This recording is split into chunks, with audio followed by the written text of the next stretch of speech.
many reasons, including 2 great fires, deep history of voodoo, various tragic events, and the infamous above-ground cemeteries, New Orleans has a reputation of being one of America's most haunted cities. Curious of it all, we travel to 8 of its more paranormal places to see what it's all about. You ready? Yeah, babe. We're going to the Lafayette Cemetery.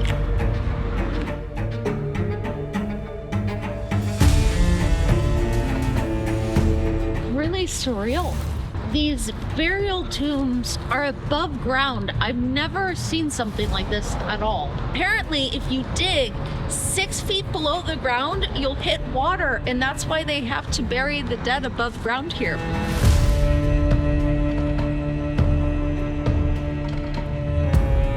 So the reason why they say that this cemetery is haunted is because of the many reports of ghostly figures. This is unlike anything I've ever seen before.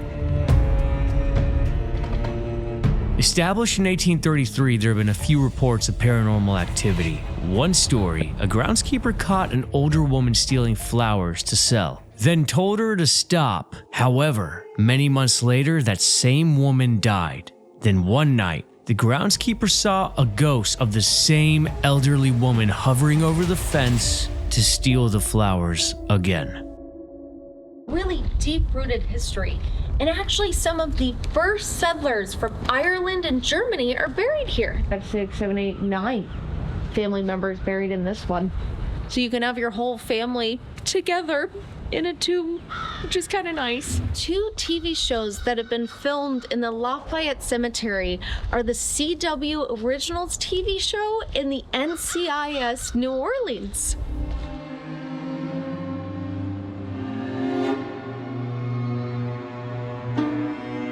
But not too far away within downtown is a place with some of the most disturbing events in the city's history.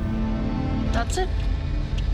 We're at the Madame Lalaurie's haunted mansion in the heart of the French Quarter. And Madame Lalaurie was born in 1787 here in New Orleans. She was a famous New Orleans socialite and also America's first female serial killer.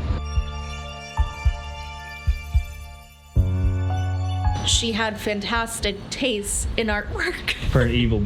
Built in 1832, Madame Lalaurie was known to have tortured and murdered a lot of her slaves, sadly. One story is one of Madame Lalaurie's slaves purposefully jumped out a 3rd-story window on the mansion because they had had enough of Madame Lalaurie's torture, and to this day, that window is still cemented. I'm assuming the slave quarters was on the top level. They had that window blocked off so that no other slaves could jump out of that window. Another story is one of Madame Lalaurie's little girl slaves was one day brushing her hair and tugged her hair, and Madame Lalaurie proceeded to chase this little girl throughout the house to beat her. And this little girl ended up going up to the roof to escape her torture, jumping off the roof to her death. In 1834, a fire broke out. The townsfolk came to the mansion to try to save anyone who was inside, and Madame Lalaurie refused to give them the key to the slave quarters, which is super suspicious. Then Madame Lalaurie and her husband proceeded to flee the scene. The townsfolk found a woman chained to the kitchen oven, and this woman slave claimed that she started the fire on purpose to commit suicide in order to escape Madame Lalaurie's torture. So when the townsfolk barged down the door to the slave quarters, what they found was one of the most evil, horrific torture sites in American history. The townsfolk were so disgusted by what they found that they proceeded to rampage and destroy the mansion. I mean, it doesn't really look too haunted, does it? It actually looks very nice. Look at the nice little flowers, you know? Yeah. She was America's first woman serial killer. And that was her mansion right there. But as a true crime fan, that's so cool. if you're a fan of that, what does that mean for me? Now we're going to a hotel. The Andrew Jackson Hotel has a pretty unique history. Apparently it's haunted by kids. Kind of a long story. Let's go inside.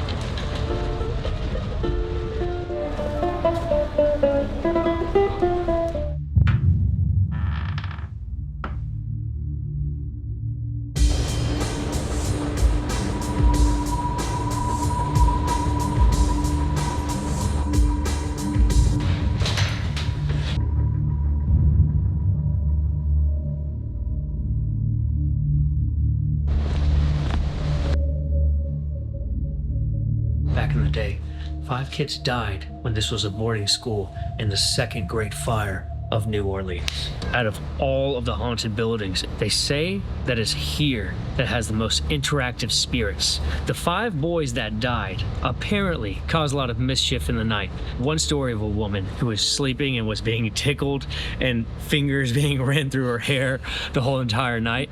People hearing kids laughing and footsteps, and it goes on from there. There's a kitty.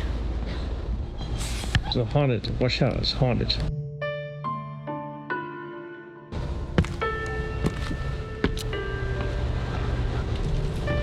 This is a really nice balcony area.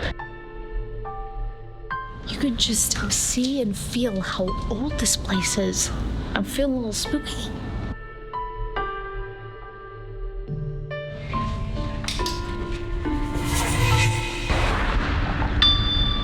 Next, we're going to one of the least visited, but the strangest cemeteries in all of New Orleans, called the Roch Cemetery. And apparently, it's haunted. What a neat entrance to a cemetery. They say it's strange, but I think it's pretty cool so far.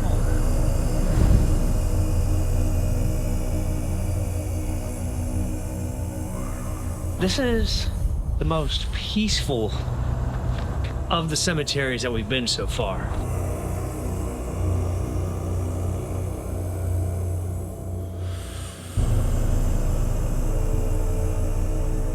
Saint Roch is actually the patron saint of dogs and the patron saint of prevention against epidemics. Some people have reported seeing a ghost dog wandering throughout the cemetery.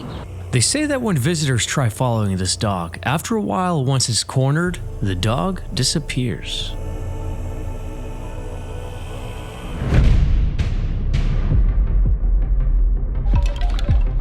Back on Royal Street. Perfect timing because we're hungry and we're gonna go to a haunted restaurant. It's called the Court of Two Sisters. Killing 2 birds, 1 stone, going to another haunted place. And we're gonna eat good. And hopefully this time there'll be some ghosts. So we're gonna have a delicious dinner at the Court of Two Sisters. And this restaurant was built in 1832. For a haunted place, what do you think? This is one of the most gorgeous outdoor restaurants I've ever seen. It's so fascinating how this is such a beautiful place, but with a very creepy, dark history. First off, talking about the beauty of it. This tree is 200 years old and covers the entire courtyard. Second off, this courtyard in and of itself in the 1720s and 1730s were some of the first meetings of New Orleans. Third off, that's the wishing well right there. It used to be called Devil's Wishing Well, and that's because they say Voodoo Queen of the city, Mary Laveau, conducted her rituals here. But we'll get back to the Voodoo Queen a little bit later. Another legend claims, in a single night, pirate John Lafitte killed 3 men in 3 separate duels in this courtyard. And over there is a statue of the 2 sisters. But soon after, a gentleman working there was nice enough to show me the mysterious top floor where the sisters stayed. We're going upstairs by the Grand Marquis, the fort dining room of the Court of Two Sisters. Nothing's never changed, the railing, a lot of spooky things happen up here. One of the 2 sisters actually killed a man up here. You see the mirrors in the fireplace back then? The same ones? Yes, the same ones, never been touched. The 2 sisters used to practice a lot of spells in the voodoo wishing well downstairs, and I guess they're like into a lot of demonic stuff. Like when I'm up here, I still feel spooky sometimes, guys.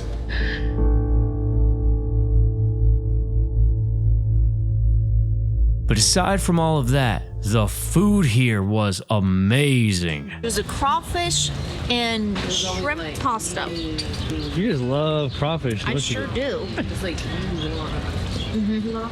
It's good.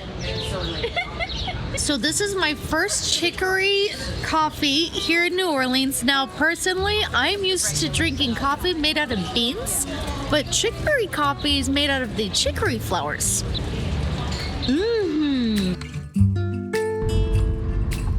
For being one of America's most haunted cities, the weather here is just Really amazing. All right, so bad news. We just got here and we didn't know, but you have to pay $25 a person and do a 45-minute guided tour to go into the St. Louis Cemetery. But we're gonna see it with the drone.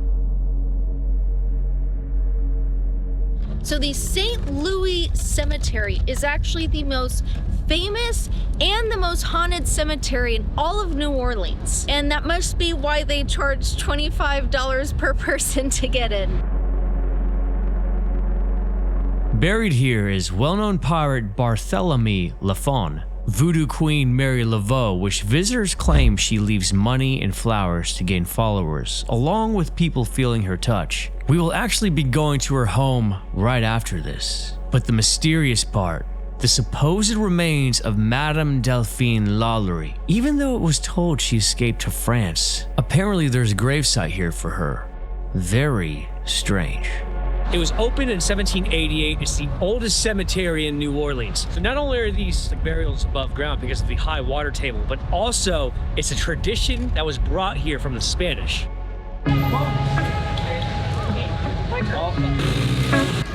Wow. Anyways, now we're going to Mary Laveau's home. This lady in the 1800s was one of the top voodoo people in the city. New Orleans is known for its voodoo. Here it is, the previous home to Voodoo Queen Mary Laveau. Born in 1801, the Creole lady was one of the city's most prominent figures at the time. Art, books, and culture of hers is scattered throughout the city even till this day. She was known to heal the sick, gift the poor, and perform voodoo. Unfortunately though, her husband disappeared after their second child. But legends of her powers are very popular. People come from all over to visit her grave site. Even the punk rock band Misfits got arrested for trying to rob Laveau's grave. Next, we're gonna go by the Lafitte Blacksmith shop. It definitely looks really old. Built between 1722 and 1732 and is known for being one of the oldest surviving structures in New Orleans. It also has a reputation of being the oldest bar in America. Like a microscopic chimney. It's just super cool. Yeah, I know. I love it. It's a really cool vibe.